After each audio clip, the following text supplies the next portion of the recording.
on the level. Keep it on the level. I'm climbing up the. Alright, boys, we are doing a tier list, except we are not ranking these champions based on how good or bad they are. We are ranking them on how much carry potential they have. Potential is a key word here because they may not be good right now. They may not be meta right now, but we are looking at the champion's kit as a whole and determining if they are good overall. Is this a champion you should play if you are looking to carry your games? So that's what we're doing today. If you guys go on to enjoy this video, if you like tier lists or videos like this, definitely leave a like on the video, subscribe to the channel if you have not done so already, and I love arguing, so of course nobody's going to agree entirely with my tier list, so let's have an argument or a conversation, whatever you want to call it, down in the comment section below. I'll look forward to seeing what you guys all have to say. Let's go ahead and get things started. We'll just go down the list here with Alistar. Alistar is, if you guys know Alicopter, who's a challenger Alistar one trick, you know he got to challenger with Alistar for a reason. The champion's pretty good. He's got his signature combo. It's really reliable CC. Unfortunately, Alistar isn't like a super difficult high mechanical champion. So it's not like you could pop off super hard, but you can still make a lot of plays with Alistar. Pretty solid champion. I'll probably throw him in B here. C is going to be our average, or S is going to be the best of the best, and F is going to be the worst of the worst. I think he's above average. If you're looking to make plays, yeah, you'll make some plays. You're not going to make, crazy plays, but you'll definitely provide some CC, make some plays for your team. Up next, we got Bard.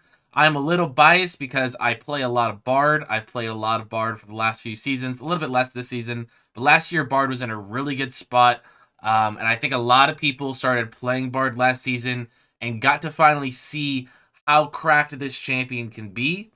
He has an amazing kit. He's mobile. His E, his mobility, his chimes give him mobility. He's got enough damage. You could play him, a little bit tankier, or you could build him a little bit more aggressive and do AP. He's got a lot of CC. He's got sustain. He's got heals and shields. He has a long range engage from his ulti. His Q is really good. If you can master this champion, you will carry games so easily. Bard's going to go up in S tier for me. I don't know if he'll be, the top of S, but he definitely belongs in S. Next, we got Blitzcrank. So Blitzcrank is kind of similar to Alistar in the sense that he is a really simple, straightforward champion. So, the more mechanically difficult a champion is, technically, or usually they have more carry potential, because if you can master that champion and play them perfectly, you'll be able to do a lot more in your game.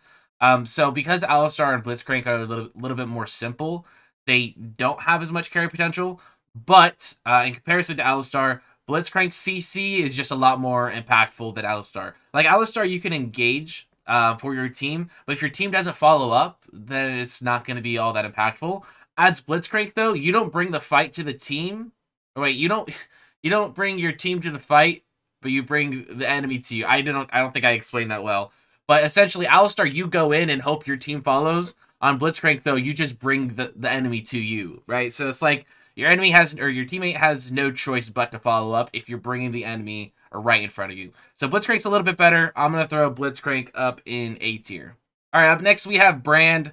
So AP supports are a little tricky. Of course, you can pop off if you get fed, do a ton of damage, and carry your team that way just by doing, a ton of damage. But they're really squishy. They don't have a whole lot of CC. They can't really set up plays. If your team falls behind, you're going to struggle a little bit. With that being said, though, out of all the AP supports I can think of, Brand probably has the most carry potential. And for that reason, I think he's a little bit above average. I'm going to throw Brand up in B tier, probably in front of Alistar. I'm pretty happy with that. And then we'll move on to Braum. So there's certain champions in League of Legends that you should just never play in solo queue. And actually, that's a good idea. Maybe I should make a video about that. That's an entirely different conversation that we could talk about. But Braum is one of those champions. You should never touch Braum in solo queue. Nothing against Braum. I think he's a fun champion. He just sucks in solo queue. He's a champion that has very little carry potential, if not none. He just relies on teammates. It's not the champion to play in solo queue if you're looking to carry. And I think he's a really good competitive pick, but this is a solo queue tier list, and Braum is going to go in F tier. I really hate to say it, but that's where he belongs. Next up, we got Galio. Galio is a little tricky because Galio is really good at peeling. So most people, when they pick Galio, they pick him and all they do is peel. But he has so much CC in his kit, and he can make some insane plays. I feel like people just don't really play him correctly. I would probably, with all of that, taken into consideration, I'd probably consider him to be on par with Alistar in front or behind. I think he's a little bit trickier than Alistar. And as I mentioned, a lot of people don't play him correctly. Alistar, it's pretty simple to, or it's pretty easy to play Alistar. It's really hard to play Alistar wrong. You just combo, right? Where Galio's a little bit trickier as far as, finding correct angles to engage. So I'll throw him in behind Alistar. Up next, we have our first off-meta support on the list. And by the way, all the supports on this list were taken based off of play rate. So if there's some supports that didn't end up on this list, that's just because they're not played enough. But yeah, so Gragas is our first off-meta pick. Barely made it onto the list with a high enough play rate. Gragas, I'm going to throw Gragas into C tier.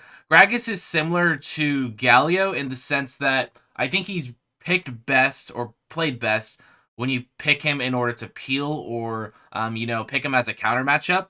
But he's not the champion that you look to play if you're looking to hard engage and set up fights for your team. The playstyle differs a little bit when you play Gragas as a support compared to a jungler, because when you're jungler, you're getting a lot more golden XP, and you could afford to go in. If you go the AP route, you have stuff like Zonias, or if you go the tanky route, you're just tanky, so you can survive the engage. As a support, Gragas, though, you don't really have that benefit. If you go in by yourself or try to engage for your team, chances are you'll die. It's not like you can't do it, because you definitely can catch out enemies. But for the most part, Gragas is just a really good peel support. An off-meta, good counter pick support if you're looking to peel. Carry potential is not really there, though. And for that reason, I'm going to throw Gragas into C tier. Up next, we have Janna. Janna, I'm going to try not to be biased here, because Janna, for those guys who don't know, is probably one of my least favorite champions in the entire game, if not my least favorite champion in the entire game. I've never been a fan of Janna. I don't like playing up against Janna. I don't like her playstyle. That's aside the point. But at the same time, I have seen some Janna players pop off and have a huge impact in their games. And if you've ever seen a Janna player pop off, you know exactly what I'm talking about. Most people might think of Janna as a champion who sits back and just throws, tornadoes, shields their team, uses their ulti from time to time, slows with their W and whatnot. But there are some insanely good and annoying Janna players. With that in mind, the majority of players who play Janna do not play her that way. The carry potential isn't really there. I think it's just a couple people are good at making her look good. I'm going to throw Janna in C tier above Gragas. And then we'll move on to Karma. Karma is the best lane bully out of all enchanters in the game. Her damage is really, really good. And if you play her properly, you can win lane pretty easily if you're given the right matchup. Late game, things get a little bit more complicated because you can't just rely on damage. Now you have to act like an actual enchanter support and focus on shielding your team, peeling your team, and helping them stay alive. But when it comes to the lane phase, she's actually pretty good. I would say enchanters don't have the most carry potential, as you could see from this list already, and as you'll go on to see from the rest of this list. The engaged supports, the champions that have a lot of CC in their kit, those are the ones that have a lot of carry potential. Enchanted supports don't have as much, but I think Karma is probably going to be the highest ranked enchanter support that we have on our list because of how much of a lane bully she could be. So I'm going to throw Karma up into B tier, and I'm going to throw her in between Alistar and Galio, I think. I agree with that. Yeah, I'm okay with that. I think Alistar is going to have a lot more carry potential later in the game in team fights, and that matters a little bit more. So Karma may have the edge as far as carry potential early game, but Alistar is going to have more later. All right, next up we have Leona. Leona is a tricky one because I'm going to kind of contradict myself here, because earlier I said champions who are straightforward and easy typically don't have as much carry potential because you can't master them quite as much. But Leona is the exception, because even though she's so simple and so easy, her kit is so overloaded. She has built-in tankiness. She has so much CC. It's really hard to mess up her combos, and you could just chain CC someone until they instantly die. So even though she's simple, she's effective. She's an S tier for me. The amount of CC this champion has is crazy. If you can lock down priority targets, you're going to win the game for your team. It really is that simple. And locking down priority targets and winning the game for your team, that's kind of the definition of carry potential, right? So I think Leona definitely belongs up there. I am going to throw her behind Bard, though, because Bard has a higher skill cap. I think Bard players, if mastered, can do a lot more. Anyways, we'll move on to Lulu now. Lulu might be our first D tier. I'm just thinking right off the bat, she doesn't really offer a whole lot. In seasons past, Lulu used to be kind of known as a lane bully. These days, she just goes Guardian and Exhaust and plays really safe, doesn't poke at all. At least that's the way I feel Lulu players are playing these days. She just doesn't really seem to offer a whole lot. She's basically played as a way to play around your ADC. Lulu is pretty much a walking Yumi. And that's not something I don't think you should be proud of. So I'm going to throw Lulu into D tier. I think she belongs there for sure. And up next, we got Lux. Lux support. She has CC. She has damage. She has potential to do poke. She's got some shields. She's got that long-range ulti to snipe off targets. I think it's probably... I'm thinking D tier. Or, sorry, I'm thinking C tier. Right away. I don't think it's good. I don't think it's bad. I feel like, average is a good place to put her. She provides a little bit more than Lulu because she has a little bit more damage. She has some CC so she can make plays. And if you stay alive and position well as Lux, I think things could go pretty well for you. She doesn't, stand out as, a super crazy carry support. So I think C tier is a good place for her. I'm going to probably throw her... because she does have a strong lane phase, so does Janna, though. I think she belongs right there. Worse than Janna, better than Gragas. I like that. Next up, we got Maokai support. Maokai support wasn't really meta until this year. Well, I mean, he has been meta in the past, but he's really solidified himself as a support this year. The thing about Maokai is the reason he's good as a support is because you literally just control vision the entire game. You throw your saplings around. You play for objectives. You don't really get as tanky as you used to, or as Maokai was intended to be played as a tank. So you can't really engage as much and be a playmaker. Again, you can still do it. The kit is still there for it. He still has CC in his kit, but you're just squishy, and a lot of the times that will backfire, and that's not really the intended playstyle. Anymore for Maokai support. So you pretty much play as a walking ward. You throw saplings around. Those will also act as wards. Overall, I think Maokai support is really, really strong. But as far as carry potential goes, you're literally just getting vision for your team. So if your team falls behind, you're gonna struggle. Because Maokai has been in such a good spot this season, I think that I can't really put him in average because of how strong his win or how high his win rate is and how strong of a champion he is. But when you just look at carry potential, champion hasn't really been the type of champion you pick if you're looking to 1v9 games. I'm gonna throw him in above average, which is gonna be in B tier. And I'll probably throw him honestly at the end. I think all of these champions just have more carry potential as a whole throughout the game. Saplings and Vision are good, but it's not going to 1v9 the games for you, honestly. Next up on the list, we got Morgana. Morgana is a champion that you pick more times than not as a counter pick. Morgana's not the type of champion where you get in champion select and you're like, let me blind pick Morgana. Just because it's not the best champion in the game, she's just really good at countering a lot of champions. With that being said, if you could properly counter champions, if you properly use your spell shield, you consistently use bindings, you're able to utilize your ulti and be really efficient with that ability and lock down multiple targets, she actually has a good amount of carry potential. And I'm thinking B tier right away. I think she actually is pretty simple, pretty straightforward, and I would honestly throw her at the top of B. It's one of those champions where if you land your abilities and you time your shields properly, you're gonna carry games. Her snare is one of the strongest abilities in the game, in my opinion, and it's a pretty simple ability. It's not super crazy to hit.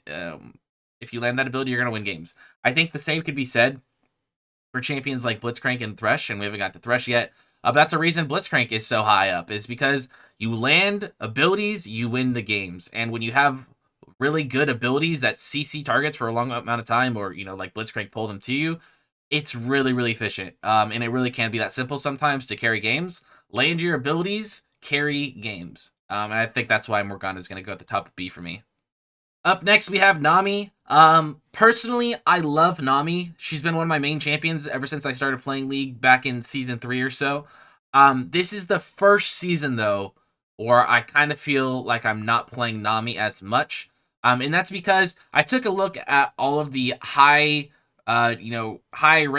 challenger support players and took a look at their champion pools, and none of these guys are playing Nami. And that's because Nami doesn't have carry potential, and they want to carry their games. So they're not picking Nami. It really is that simple. So it's kind of the first season I've steered away from playing Nami. I love the champion. She's really fun. She can be a lane bully if you play her properly. But her CC is just not the most impactful in the game. And it pains me to do it, but I'm gonna have to throw Nami in D tier. I will throw her above Lulu. I'll give her that. The thing about Nami, again, is she can be a lane bully, but she struggles in so many matchups that you hardly get the opportunity to play as a lane bully. And I think I'm just going to have to settle with Nami being in D tier. We can then move on to Nautilus, though. Nautilus, to me, reminds me a lot of Blitzcrank. He has a pretty simple kit. It's pretty effective. If you land your hooks, you're going to be effective. I think he has a little bit less impactfulness than Leona. Borderline S tier for me, but I think I'm going to settle with A because he reminds me so much of Blitzcrank. Simple champion, land your hooks, win your games. I think Leona just has a better kit because she has that built-in tankiness and a really easy kit with a really easy CC chain. Nautilus does have a lot of CC, but it's harder to layer, I would say, than Leona. And Nautilus, you just land hooks. That's why it's so similar to Blitzcrank. I can't really bring myself to put them in different tiers. I'm gonna go with Nautilus at the top of A here. Next up, we have another off-meta pick. So this is Neko. I'm not a huge fan of Neko support, but the play rate is high enough for me to include her on this list. At the end of the day, she's an AP support that has decent CC. She reminds me a lot of Lux in that sense. So I'll probably just throw her in C tier. I'm gonna put her behind Lux because Lux does have a little bit more utility, I think. And I think that the shielding can help and the longer range engage can help. Neko, like I said, I'm not a huge fan of Neko support. I won't try to be too biased here, though. She reminds me a lot of Lux. I'll give Lux the edge over her, but I think they both just belong in C tier. Pretty average champions there. Next up, we got Pantheon. Pantheon has... I wouldn't even consider Pantheon to be an off-meta support anymore these days. He seems to kind of have solidified himself as a support.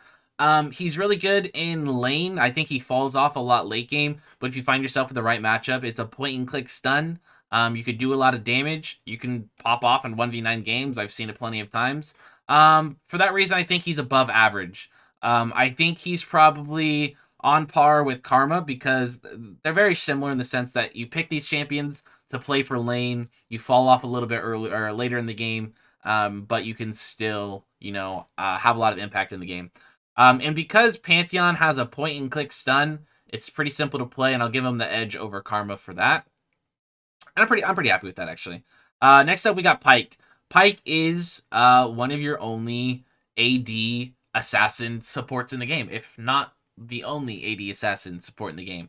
Unfortunately, I think he's not really able to play the way you would want to play as Pyke. At least that's what I've seen in my experience. Assassins, I would like to believe, are able to go in, do a lot of damage, and get out. When it comes to Pyke, though, I think they kind of just missed the mark on what the champion's supposed to be able to do. It seems like Pyke has to hang back a really long time, and then towards the end of a fight, hope that people are low enough so that he can go in and get some resets off.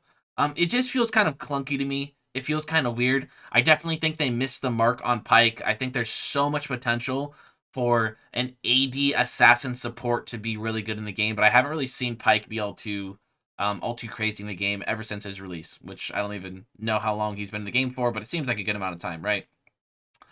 So I think he's just above average for me.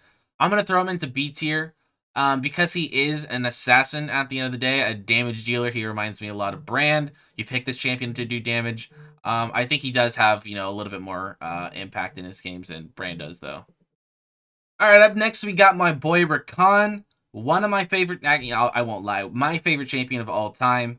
The carry potential on this champion is really good. It's not quite S tier for me. He relies too much on engage. They've also tinkered with his kit way too much over the course of the last few seasons. He's not quite as good as he once was, but the CC is still there. The wombo combos are still a potential. Crazy recon engages are still possible. I pull them off all the time. Very doable. A little bit more difficult, though. I'm going to throw him at the end of A. He's a little bit trickier to pull off, requires your team to follow up a little bit more. I think Nautilus and Blitzcrank have the edge over him, but still a really solid champion with a lot of carry potential.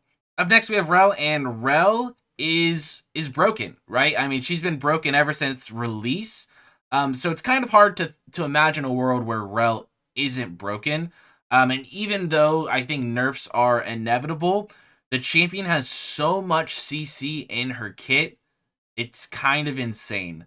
I'm gonna throw her up in S tier actually. I think it's very similar to Leona. She just has simply too much CC. She also has a pretty high skill cap, I believe. It's not as easy to play Rel as you might think because you do have to rely on engage or follow up when you engage. You need to make sure that your team's in a good position to follow up. The way she approaches engages is also just a little bit more difficult than someone like Leona.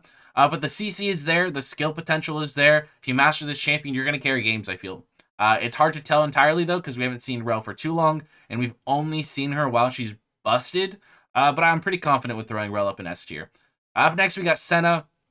Senna's probably gonna go right around B tier. I'm thinking right away, and this is just because damage supports struggle. When you play damage supports, you either get ahead and you're fed and you could do damage, but you still have potential to get one shot, or you just fall behind and you're useless for the majority of the game.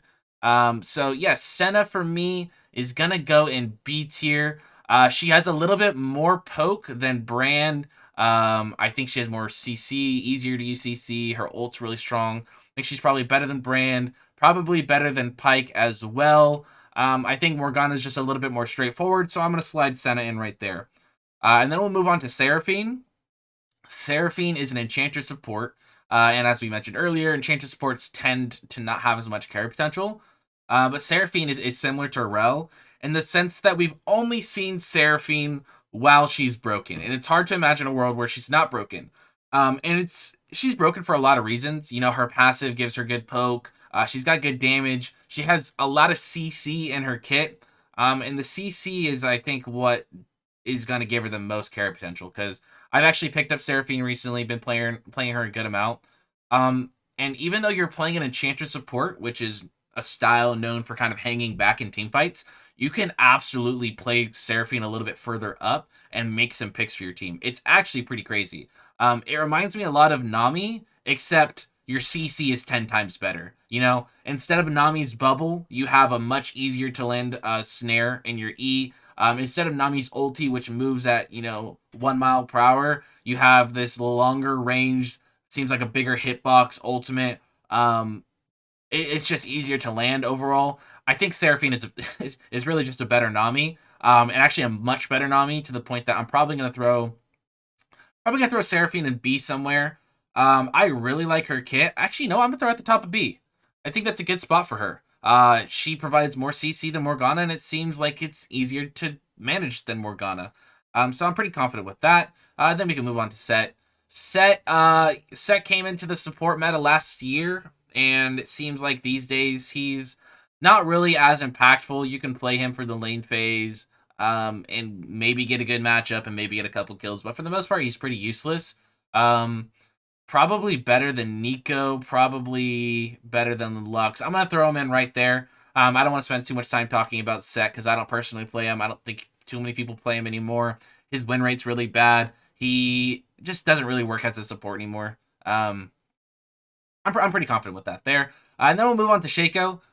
Shaco is kind of a special one that I want to mention real quick because people might think of someone like Pinkward and how much success he's had on Shaco support. I think Pinkward is just a freak of nature. The man is so good at something that is so bad.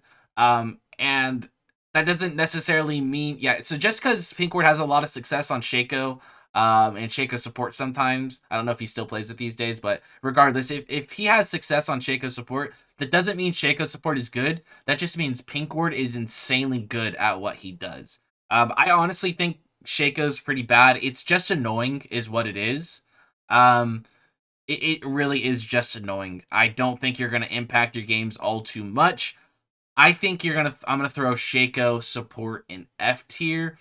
The lane phase is really just annoying. Late game, it falls off and doesn't seem to do anything. You can't really peel for your teammates. You just provide some extra damage. Outside of lane phase, it's useless. It's a really bad pick. You're not going to carry games with this. Unless you're Pinkward.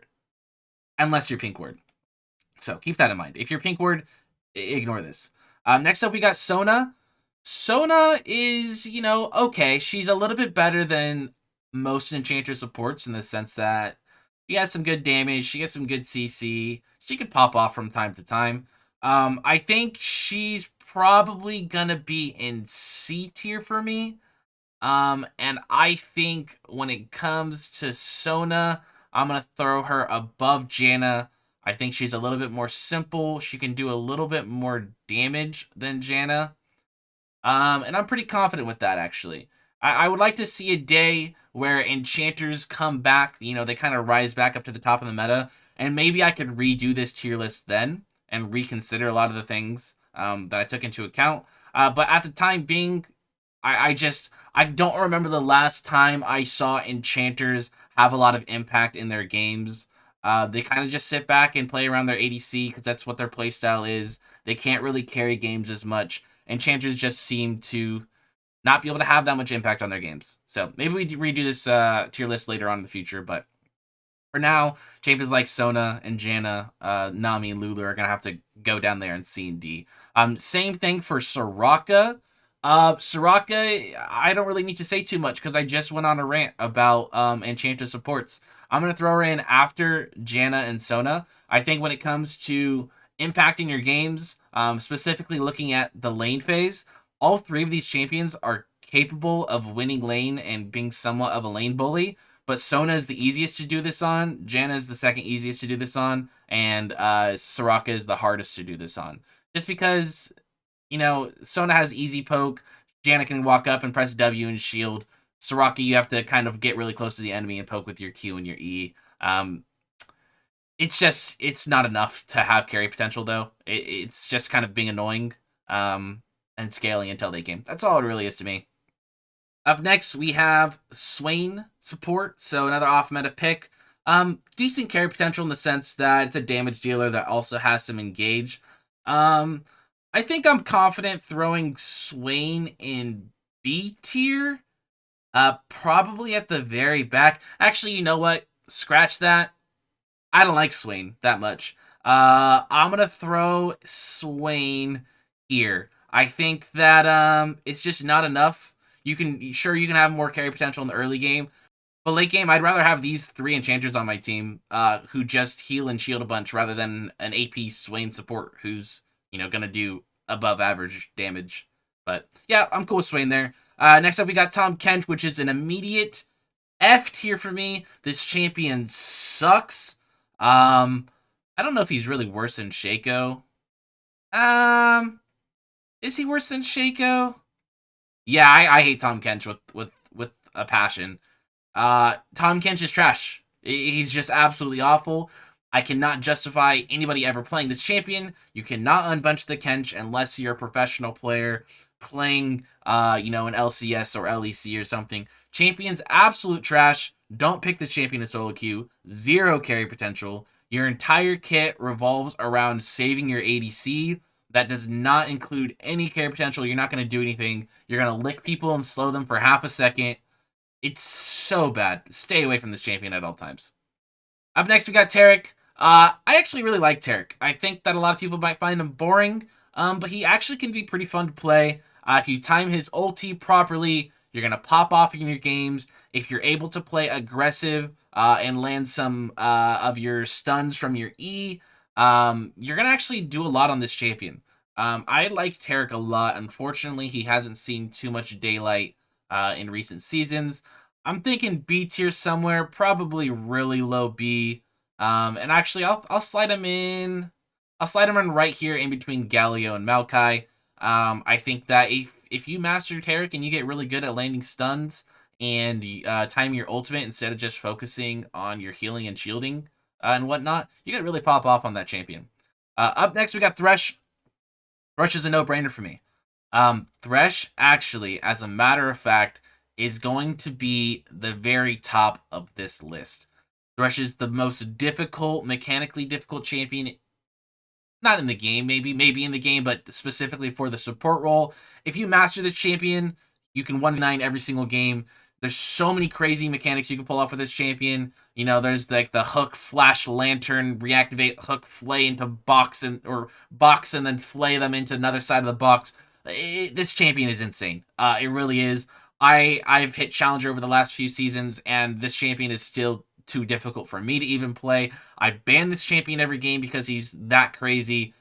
Insane champion, so much carry potential. If you can't play it, ban it. That's my strategy, at least.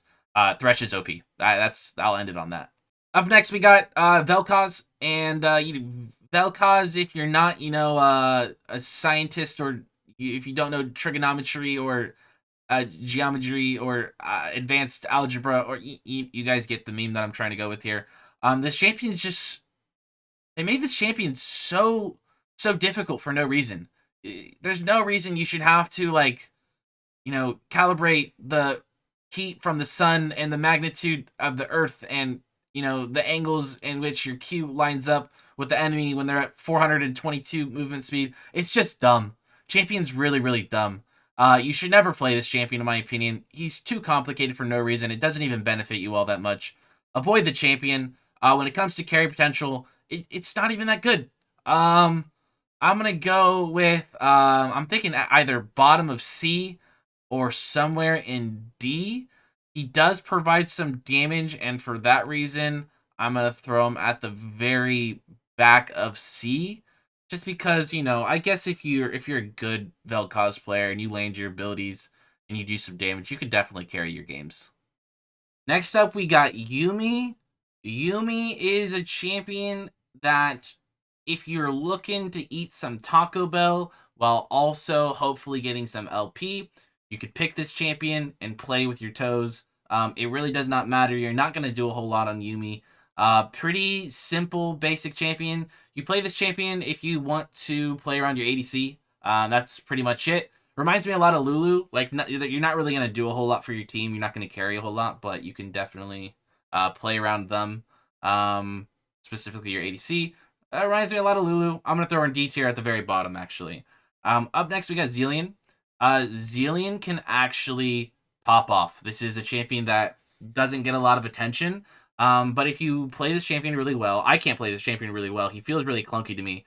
But his kit is actually really solid. And you can do a lot on this champion if you play him well. I'm going to throw Zilean in above average, in between Seraphine and Morgana. It's a lot easier to impact your games and carry games with Seraphine. But you can do more so on Zilean than you can on Morgana. I'm pretty satisfied with that. Your ulti's really strong. Your double bombs are really strong. A clunky champion, but if you learn how to play him, it'll pay off a lot. And finally, the last champion that we have on this list is Zyra. A champion that has damage and CC, but is really squishy. Very similar to Brand. I like Brand more than Zyra. I think his damage is just easier to get off there. He has more damage to offer. I like Brand more as a champion overall, but they're still very similar champions. So I'll throw them right next to each other, but I'll give Brand the edge over Zyra. And that is actually going to wrap up this tier list, ranking our champions here based on how much carry potential they have. And looking back, I think we did a pretty solid job. You'll see there's just a handful of champions that are like god tier. Pick these champions if you want a 1v9. A handful of champions where it's like, if you don't really want to have impact in your game, you can play these games. And then a lot of them fall right in the middle. So I think we did a pretty solid job on this overall. I hope you guys enjoyed this video. I don't really do tier lists too often, but they are really fun. So if you guys enjoy this type of video and want to see more of it, definitely leave a like on the video, subscribe to the channel if you have not done so already, and as I mentioned earlier, I love arguing. So let's, have a conversation down in the comment section below. I'll be really interested in seeing what you guys have to say about my tier list. Let me know what changes you would have made, so on and so forth. But that should just about do it for me. Thank you guys so much for watching to the end of this video. I really do appreciate it. And I will see you guys in the next one. Peace.